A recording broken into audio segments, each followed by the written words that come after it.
বর্তমানে আছে কেরালা। ও গাড়ি গুনটা লইয়া মালিককে বাড়ি থুইয়া গাড়ি গুনটা লইয়া ইয়া কালকে মানে দোয়া লাগে লইয়া মানে আবার ও মালিকের বাড়ি লইয়া আবার লাগবো। ও গাড়ি গুনটা লইয়া মানে গেছিলাম দুদিন আগে সাগর পাড়ে ঘুরবা ঘুরিয়া মানে পুরা খাপসা খাপসা হয়েছে তাহলে মানে দুইয়া দেওয়া লাগে।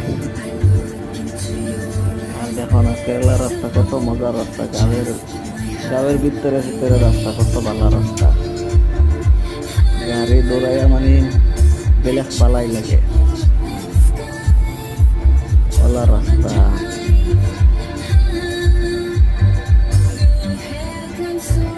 দেখতে থাকো ভিডিওটা, আগে কিতাও দেখিও তোমরা।